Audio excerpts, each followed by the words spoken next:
we should be picking up around,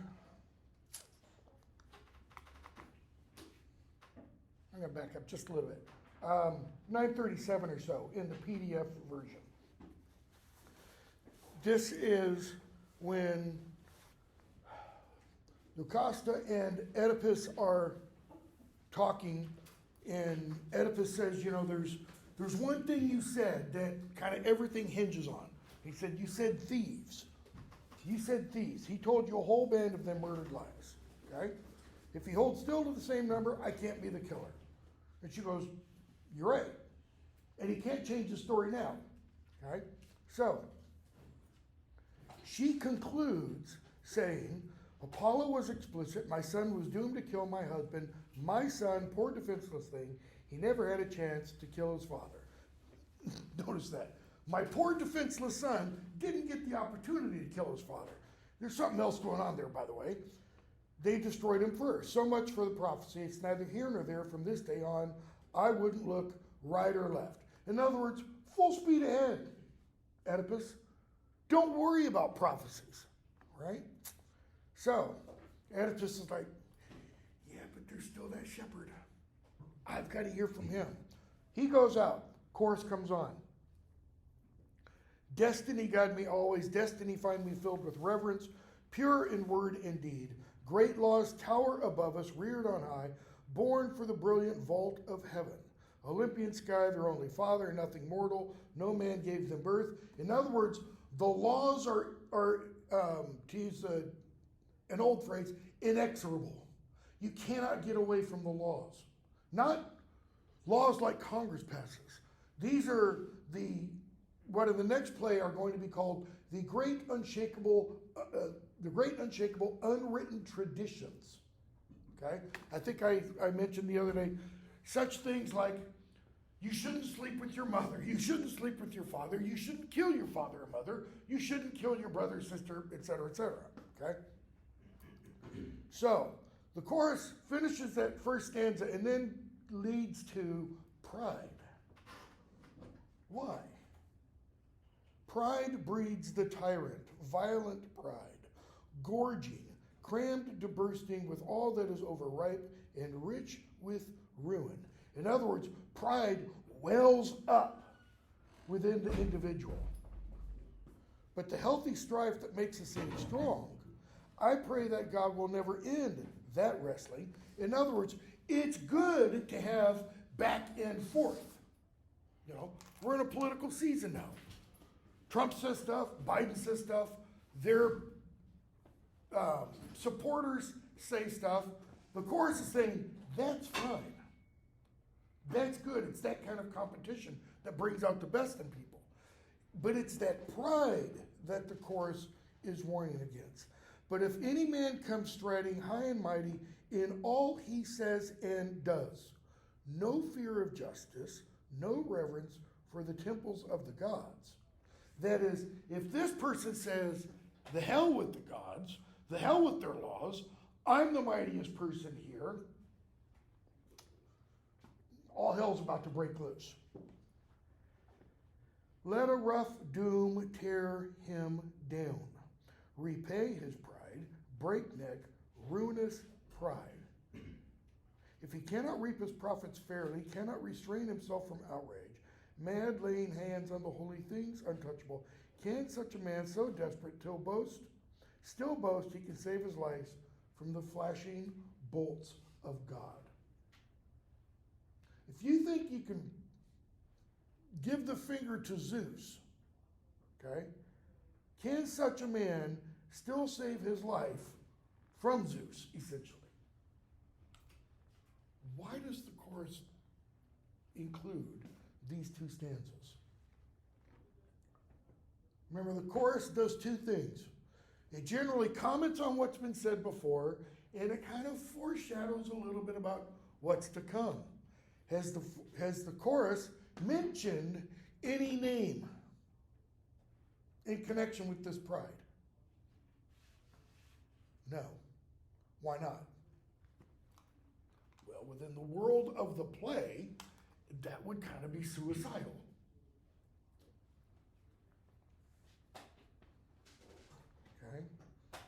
And then the chorus says, the final stanza before Jocasta enters, never again will I go reverent to Delphi, the inviolate heart of earth or Apollo's ancient oracle. What? I won't go, and there's a catch, there's a condition. Unless these prophecies all come true. If the prophecies about Laius and Jocasta's son are false, then the chorus says, the hell with the gods, the hell with their prophecies and their oracles, because it's all meaningless. What's the flip side of that? If these prophecies come true, then I, the chorus, representing the people, will go with reverence, okay, to the oracle. So, King of Kings, talking about Zeus, if you deserve your titles, Zeus, remember, never forget. If you are who you say you are, make these prophecies come true. Okay? They are dying. The old oracle sent to Laius. Now our masters, strike them off the rolls. Nowhere Apollo's golden glory now. The gods go down.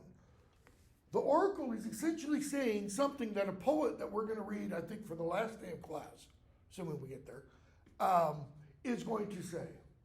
The chorus is suggesting, if the prophecies aren't true, what else isn't true?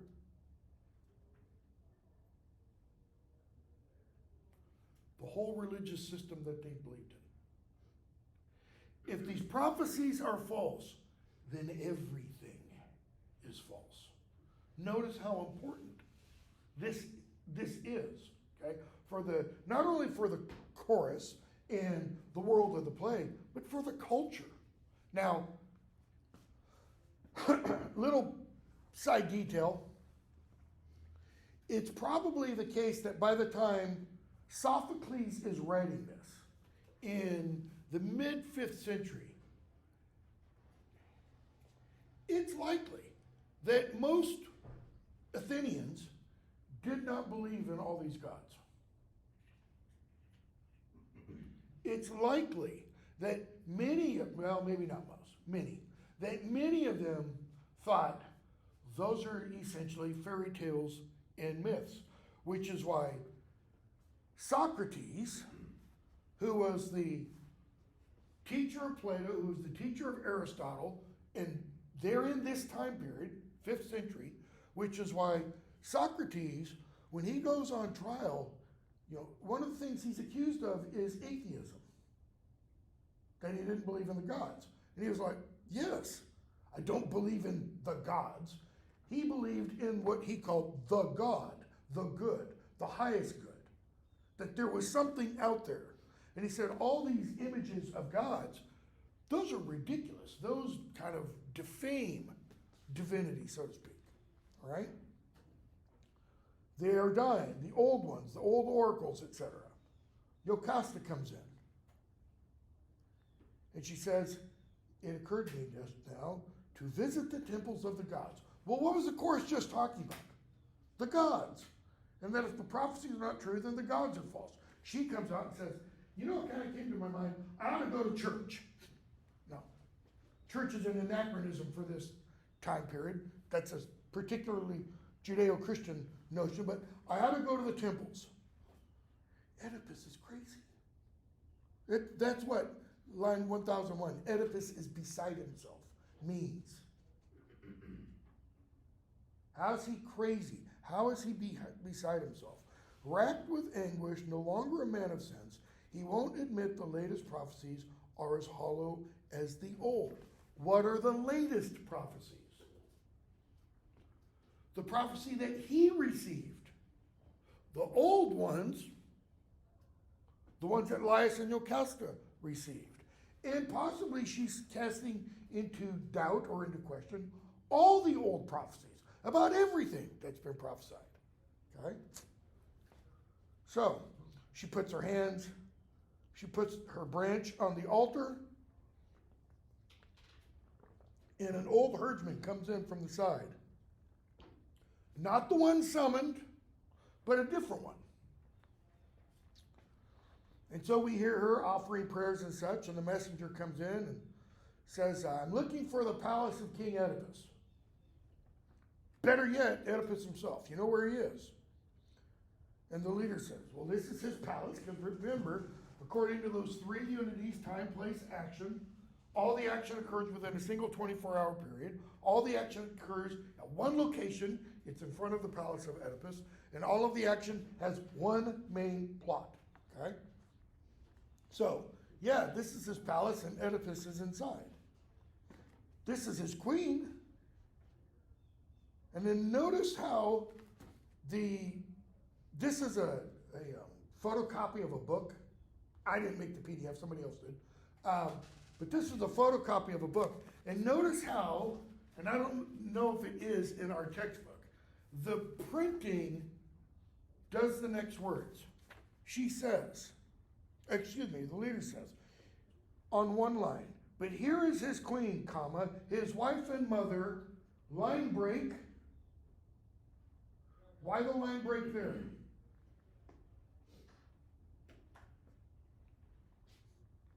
What has the leader just said? I've not finished the line. Here's his queen, his wife and mother of his children. Pause. Okay? There is probably a verbal cue going on there, even in the Greek. I think that's why the editor presents it this way. Okay? Blessings on you, you know. I'm here, I'm bringing good news. Wonderful news. He says, 10:22, for the house. For your husband too. She says, who sent you? Corinth. She's like, Corinth? Yeah, I know Corinth. I've got a good message for you. Okay? But there's a little sorrow. What could it be? What double edge? The people there, they want to make Oedipus king. So the people of Corinth want to make Oedipus king. That would make Oedipus king of Corinth and Thebes. That would double his power, so to speak. Okay? Yocasta. Why? Isn't old Polybus still in power? Notice she knows who the king of Corinth is. And not only because Oedipus said earlier, my father is Polybus, king of Corinth and Merope, being a queen of a quote-unquote city-state. She knows who the other royals are. Okay?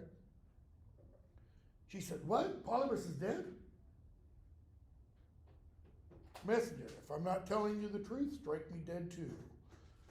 Go tell Oedipus. Why? Why did she tell another messenger or servant to go tell Oedipus quickly? What's his prophecy? Fated to kill his father, sleep with his mother. He's just found out his father is dead. See, when he thinks he's the one who killed Laius, he's not thinking at all, I'm Laius' son. He's only thinking, I am the corruption of Thebes because I killed Laius. That's bad enough, right?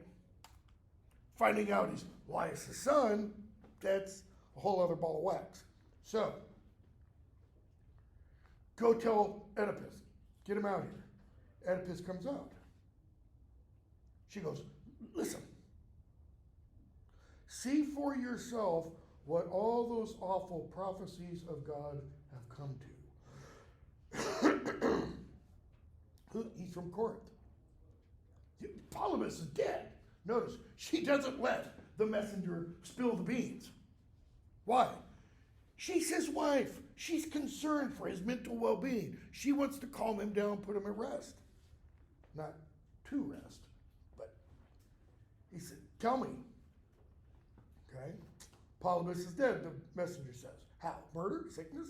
What killed him? Old age. Okay? So, Oedipus says, so, Yocasta, why look to the prophet's hearth the fires of the future? Why skin the birds that scream above our heads? They winged me on to the murder of my father. Did they?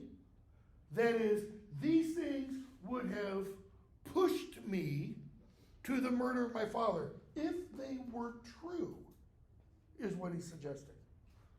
That was my doom? Well, look, he's dead and buried and hidden under the earth, and here I am in Thebes. Okay? He said, I guess you could say in a way I caused his death. Why? Because I wasn't there to tend to him, to help him live a little longer. But now all those prophecies I feared, Polybus pecks them off to sleep with him in hell. They're nothing. Okay? Told you, Yocasta says. Sweep it from your mind forever. There's the second part. What's that second part of the prophecy? My mother's bed. I must fear. She goes, fear? Why? What should a man fear? It's all chance. Chance rules our lives. Now, one way of reading that, what should a man fear? Chance. It's chance that rules our lives. What's one way of reading that? If you feared reality, if you were full of fear every day, would you be here right now? No. None of you would get out of bed. If we feared, we don't have one up in here, if we feared that there was going to be a school shooting every day, we wouldn't come here. This is one of the few, oh, there it is, right there. Okay? But we don't. We don't live in that kind of fear. That's how we're able to get up and go to work and, all that kind of stuff. She says it's chance that rules our lives. Should you not do things because of the chance of something happening? No. Let me rephrase that. When should you not do something because of the chance of something happening? Or are there situations where that would be the case? I would say, yeah, if I was driving into work and I had the radio on, which I never do, and I heard, there's a shooter, a mass shooter on the MTSU campus, what would be a pretty damn stupid thing to do? To keep coming. The smart move would be, let's go away. Let's go the opposite direction. What the grandmother's advice initially is in Good Man is Hard to Find. So, no man on earth can see a day ahead groping through the dark.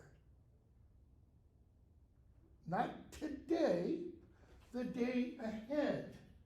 Well, even later on today.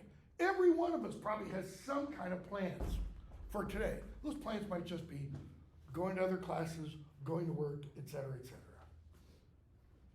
Do we know that those plans are going to be fulfilled? No, we don't. None of us has a guarantee.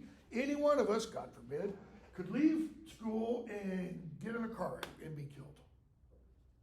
It's happened 2 or 3 times during my 30 plus years of teaching here. So, better to live at random, best we can. She goes, as far as marriage with your mother, don't worry about it. Many a man before you in his dreams has shared his mother's bed. Take such things for shadows. Shadows. How substantial are shadows? Try to catch your shadow. You can't, right? It's always moving away from you. What's her point? It's a stupid dream. Sigmund Freud bases almost all of his psychiatry, his psychoanalytic analysis, on this moment in the play. That men have dreams of wanting to sleep with their mothers. Guess what? Women have dreams of wanting to sleep with their fathers. That's called the Electra complex.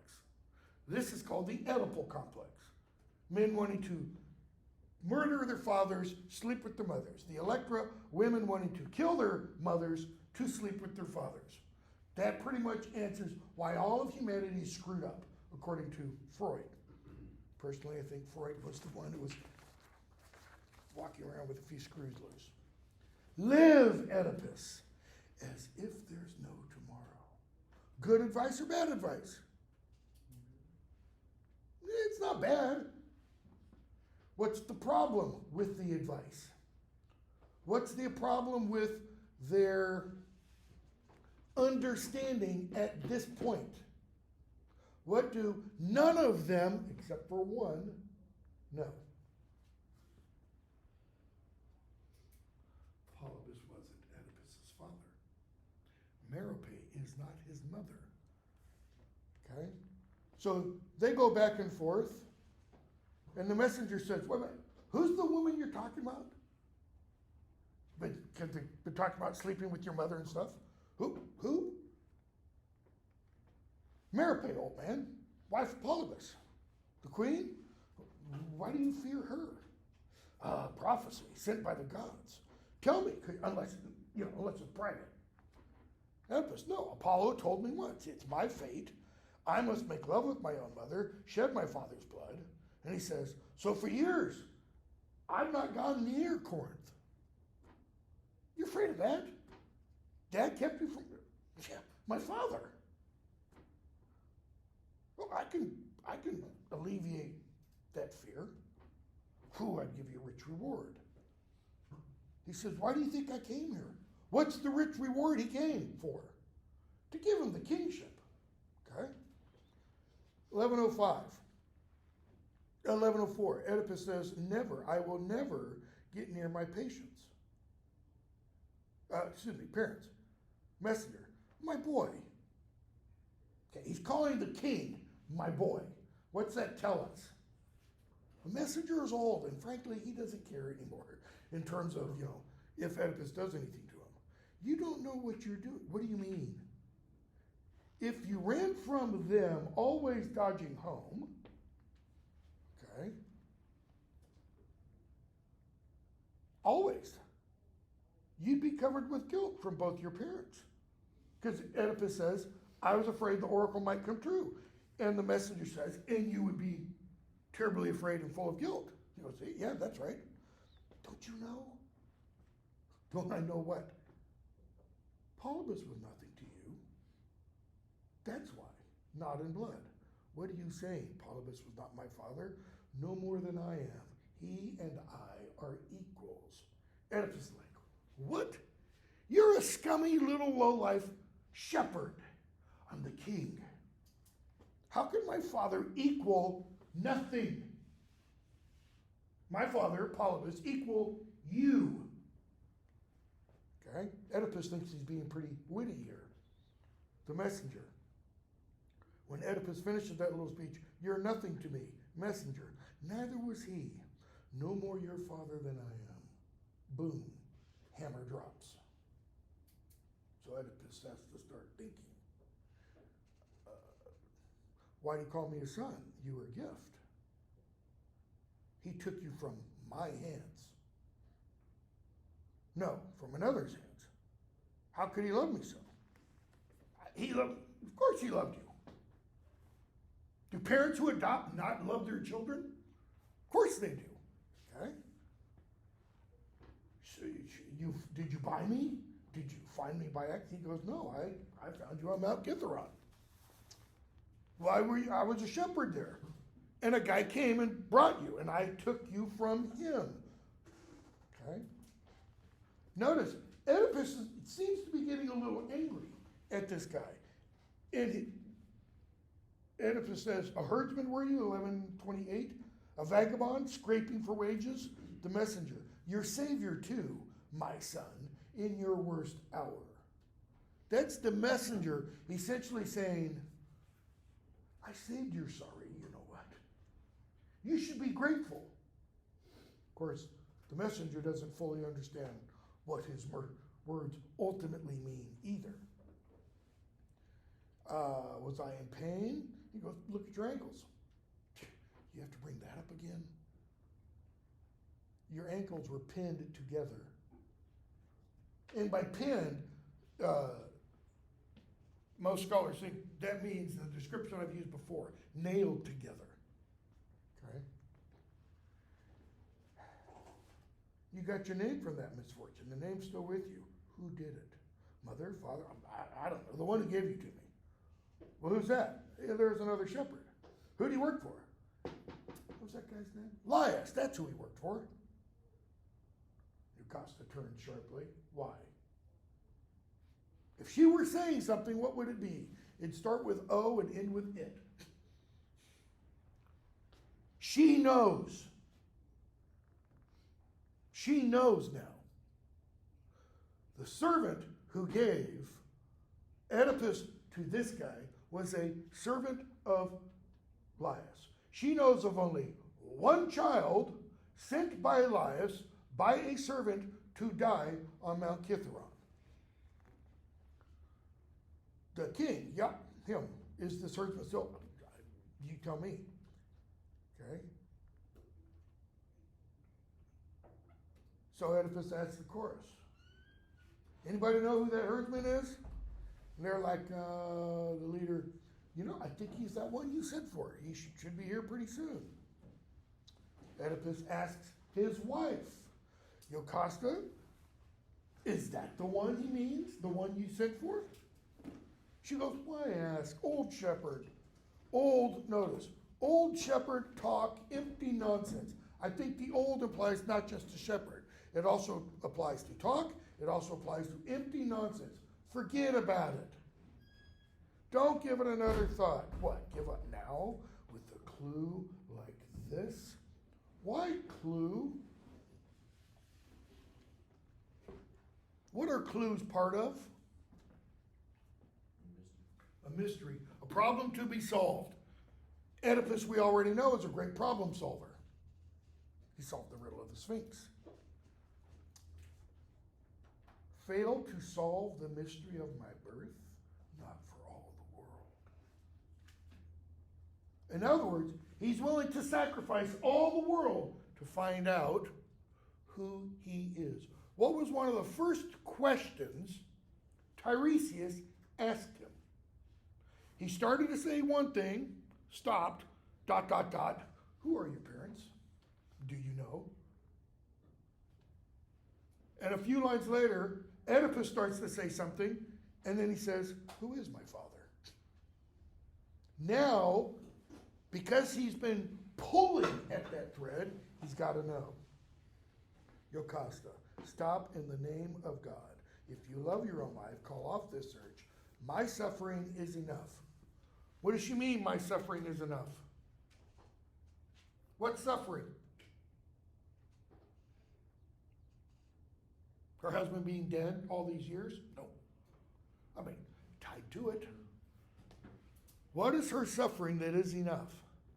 And why does she mean enough? Or what does she mean by enough? I think she means my suffering is enough for both of us. And I think she's also saying, and I've reached the limit. I can't suffer anymore. So what happens if you increase her suffering?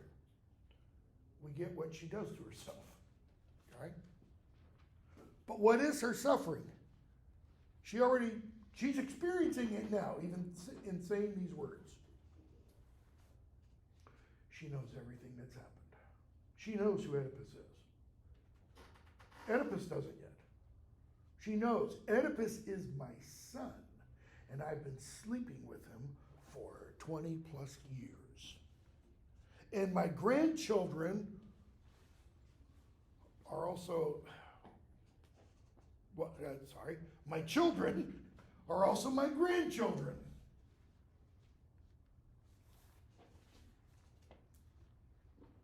Oedipus, courage. Even if my mother turns out to be a slave and I a slave 3 generations back, you would not seem common. What does he mean? Notice what he thinks Oedipus, having been left on the mountain, means. He thinks he's the child of a slave, born in Laius' palace. And Laius made them get rid of him. Jocasta, listen to me. Don't do this. I know. No more. I must know it all. I must see the truth at last. He doesn't mean with his eyes. He means perceive, understand. No, please, for your sake, I want the best for you. So what is, let's follow Yocasta's line of thinking for a moment.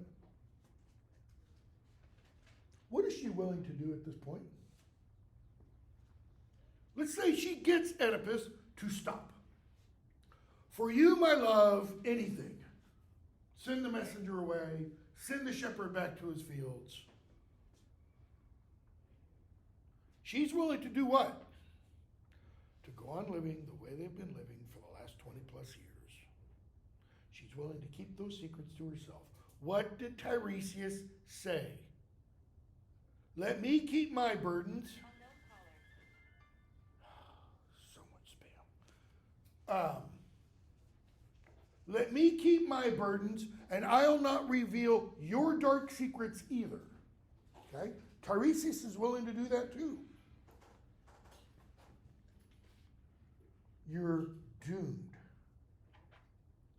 Okay, when she said, I want the best for you, I want you to live fat, dumb, and happy as king until you die of old age, like Polybus. Your best is more than I can bear. Okay?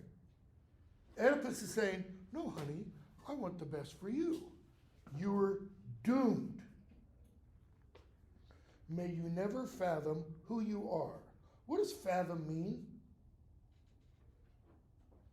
It's a seafaring term.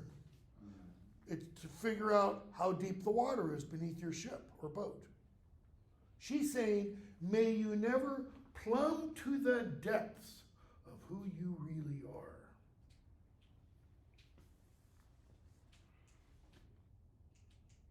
Oedipus, hurry, fetch me the herdsman now. Jocasta, man of agony. That is the only name I have for you, that no other, ever, ever, ever. She runs into the palace. Door slams closed. Leader, where's she gone in such that wild grief? I'm kind of worried about something. Now, one thing to bear in mind, I don't think the introduction in the book mentioned this. In Greek drama, any kind of violent activity always occurred off the stage. It wasn't thought to be appropriate to portray that. All right? So if somebody gets murdered, if somebody commits suicide, it happens out of sight. All right? And then is related to the audience. So the leader says, I'm afraid that from this silence something monstrous may come bursting forth. From this silence, she runs into the palace and it's eerily quiet.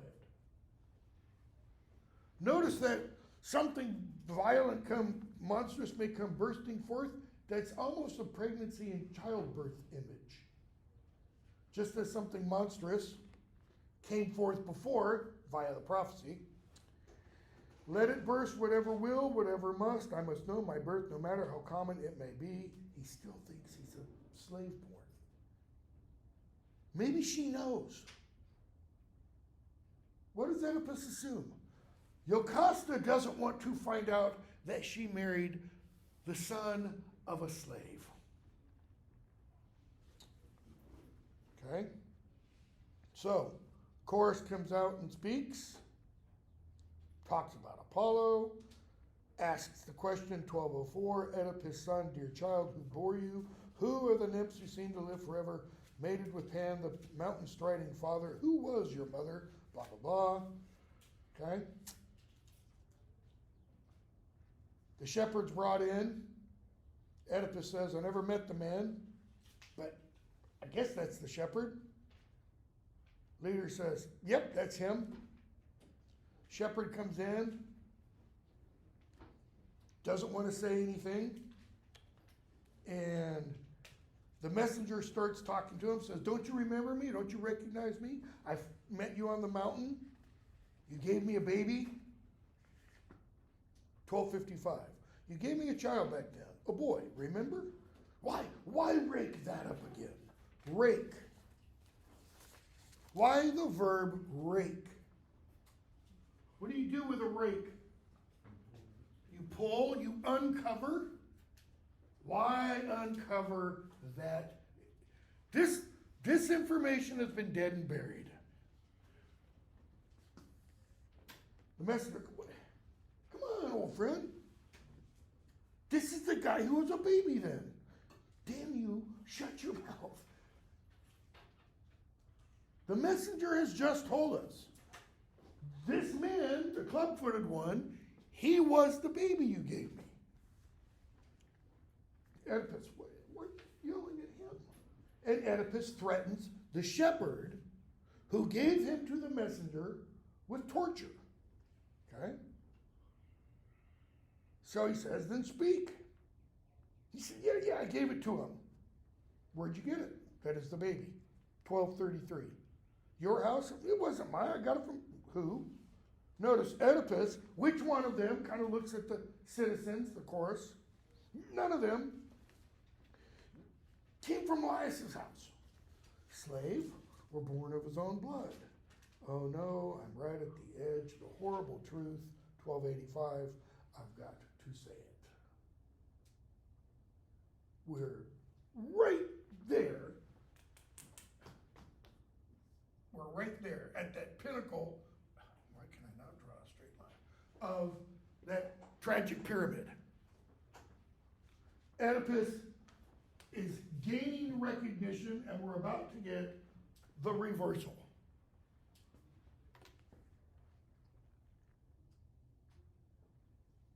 All right. Oedipus says, I'm at the edge of hearing horrors, yes, but I must hear. His son. They said it was his son. But the one inside, your wife, she'd tell it best. Notice what the messenger doesn't say. The shepherd, sorry. But the one inside, your mother, she could tell you. My wife, she gave it to you? Yes, my king. Why? What for? To kill it. Oedipus, her own child? How could she? He's not there yet. He's putting all the pieces of the puzzle together. Notice, at this point, he's not going to make assumptions. Go back to earlier in the play. Tiresias comes out, doesn't give Oedipus what he wants. What does he do? He jumps to a conclusion. He makes an assumption. Tiresias plotted against him. Then he adds crayon into the mix. Now, he's not jumping to conclusions or making assumptions. He's methodically working things out, like a lawyer in cross-examining a witness. She was afraid, frightening prophecies. What? They said he'd kill his parents. So why'd you give him to the old man? He's a little baby. I pitied him. Hoped he'd take him off to his own country, far away, but he saved him for this fate. Notice the shepherd, the ill-educated, illiterate, or uneducated, illiterate shepherd does what? By saving you, fate has made its full circle.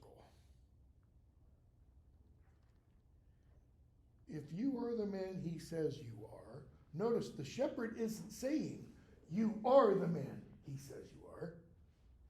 He says, if you were born for pain. Not born in pain, he was born for pain. Pain was the purpose of his existence. Oh God. All come true, all burst to light. All the prophecies. The prophecies Laius and Jocasta received, the prophecy Oedipus received, the prophecy Crayon received from Apollo about the murderer. O light, now let me look my last on you. Why? I stand revealed at last. What does revealed mean? Shown. Something that was hidden before.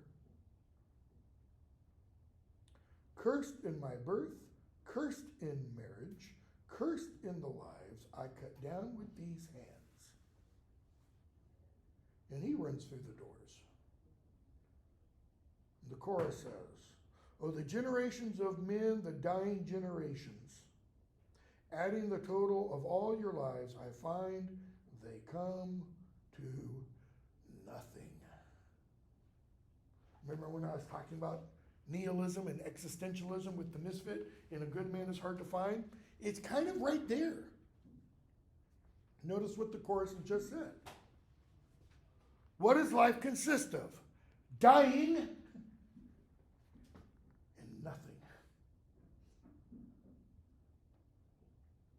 Is there a man on earth who seizes more joy than just a dream, a vision? What's a dream or vision? Let's say in the span of life, it's momentary, it's flickering, and then it's gone. Pretty bleak perspective. But the Greek worldview was pretty bleak. You die and then you go to the underworld. And the underworld isn't, what Christians think of, popularly as hell. Fire and punishment, brimstone and all that kind of stuff. Hell is just, it's kind of like February in Murfreesboro. It's just bleak, man. It just sucks. There's no pleasure. Okay? And the vision no sooner dawns than it dies, blazing into oblivion. You are my greatest example, Oedipus. Man of misery, I count no man blessed. And the chorus goes on and talks about how Oedipus was better than most men. You outranged all men. It doesn't mean Oedipus was born great. See, one of the things Aristotle in that book on poetics says is that a tragic hero has to be someone not low-born and not royal-born. Has to be someone kind of in the middle who rises. Why? Because we're supposed to look at that individual and go, man, what a great story. He's done everything, or she in cases of women tragic heroes. They've achieved so much. We want to emulate them. We want to be that individual. Until this happens. The climax and the turn. Okay? But now for all your power, time, all-seeing time has dragged you to the light. Now I weep, 1346, like a man who wails the dead and the dirge comes, etc., etc. Okay? Messenger. This is a different messenger than the others. This messenger says, the pains we inflict, last speech of his, 1360, the pains we inflict upon ourselves hurt most of all. It's not the pains the gods inflict. It's not the pains the fates inflict. The speaker is saying, we can't blame them. We screw up on our own. Leader, God knows we have pains enough already. What can you add to them? The messenger. The queen is dead. This messenger comes from outside, comes from the palace outside. Notice, the gods didn't kill her. The prophecy didn't kill her. She killed herself. Those are the pains we inflict. Poor lady, how? By her own hand. How did she kill herself? She hung herself. Okay? So she's in there hanging, swinging, if I remember correctly, over the marriage bed. Why? Because that thing was really fouled up. Same bed she and Elias slept in. Okay? She's hanging there by her sash. She pulls this thing off, hangs herself. And she's got these two brooches, however you want to pronounce it, with these long stick pins to stick them through the fabric. Oedipus runs in and does what? He grabs those two stick pins off of her clothing, opens the pin, sticks them in his eyes, and gouges his eyes out. Again, all that's off the stage. Nobody sees that. Okay? So, the messenger goes on, 1382 or so. And then Oedipus burst in. At first he asked for a sword. And, we're putting away all the stuff, and he jumps up and he does just what I described. Leader, 1421. O poor man, the misery, has he any rest from pain now? In other words, the leader's kind of thinking, well, maybe now Oedipus will get some peace. Don't think so. Oedipus comes out. And we see Oedipus blinded, led by a boy. Now, you watch a modern production, there's several you can watch on YouTube and stuff. Oedipus comes out and he just got this gore and crud dripping down his face. Okay? And we get long speeches. Oedipus says, 1442, the agony, I am agony, where am I going, where on earth, where does this agony hurl me, where's my voice, blah, blah, blah. My destiny, my dark power, what a leap you made. To the depths of terror, too dark to see, the chorus says. Dark horror of darkness. Notice, when Tiresias came in, after Oedipus came to disagreement with him, what did he say? He mocked Tiresias for his darkness. Well, now Oedipus is going to live in darkness for the rest of his life. Why? Because he thought before that he was the only one who saw.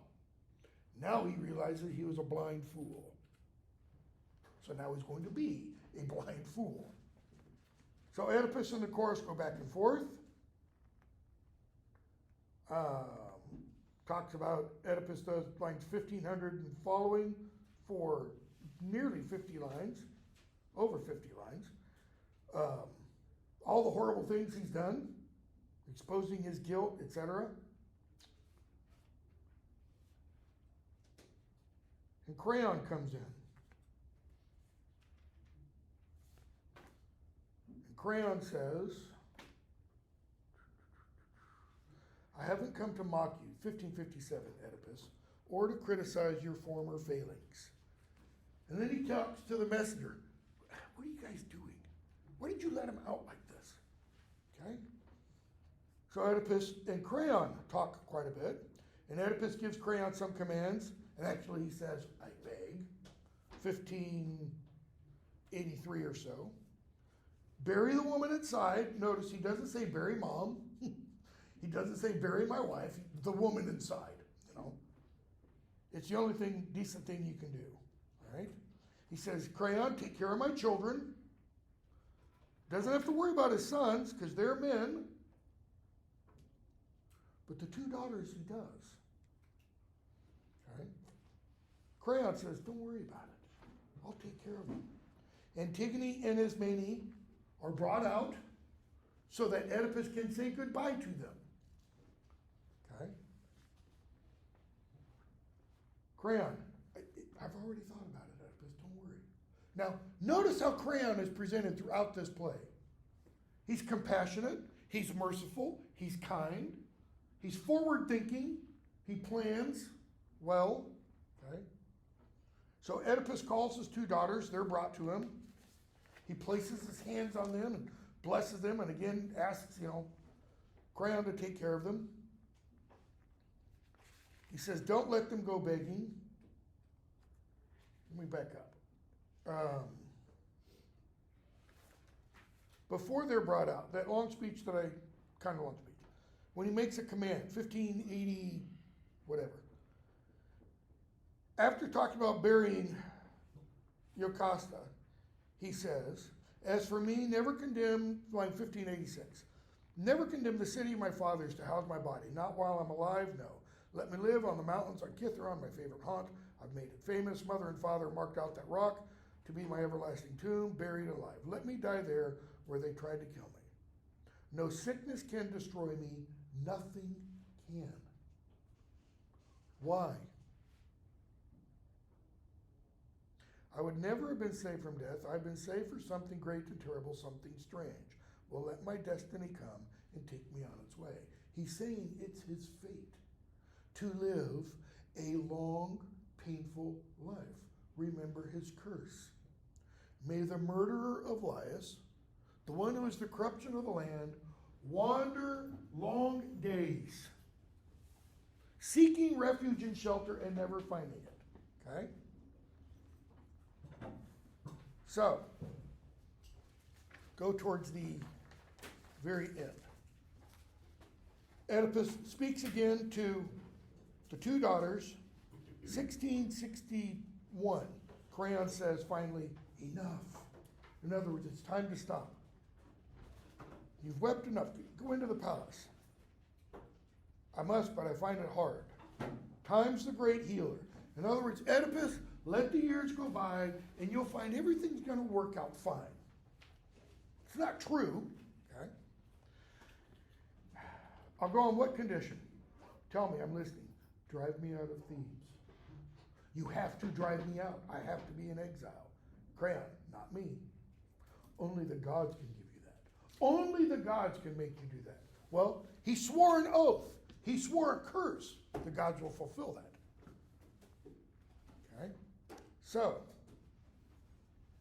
Oedipus is taken out with a stick and being led by a servant. And the chorus gets the final speech, as the chorus does in all Greek tragedy. People of Thebes, my countrymen, look on Oedipus. I think the translation in your book, I'm not positive, but I think the translation in your book says mark Oedipus. Or there's another one that does.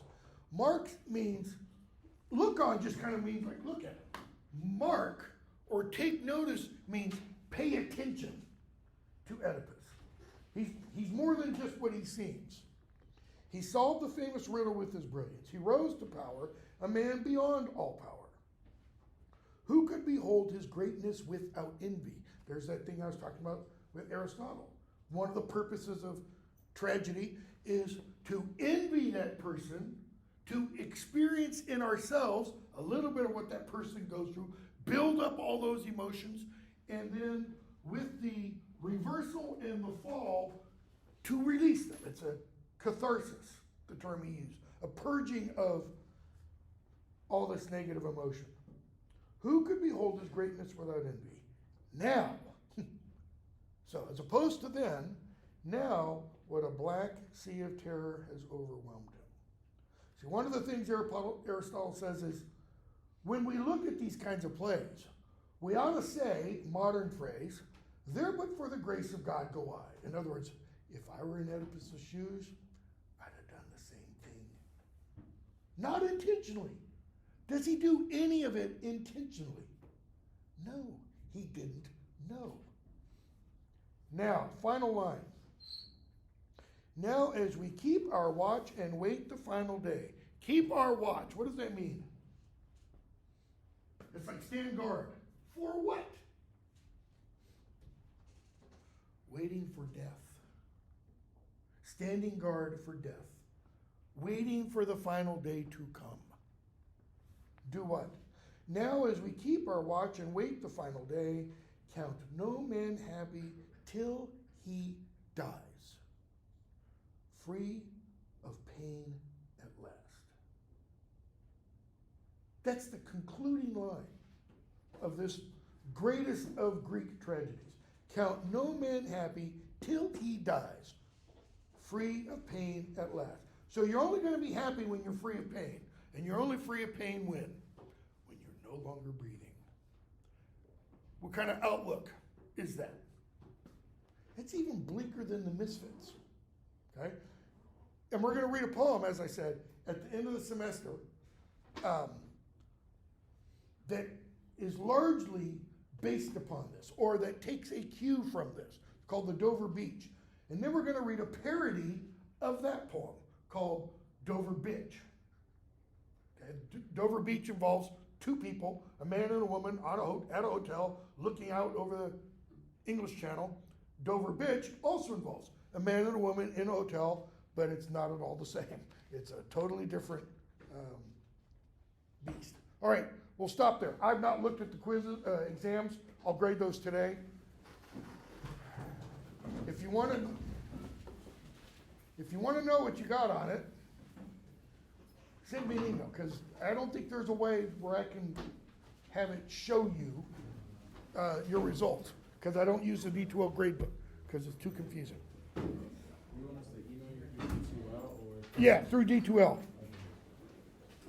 I mean, it won't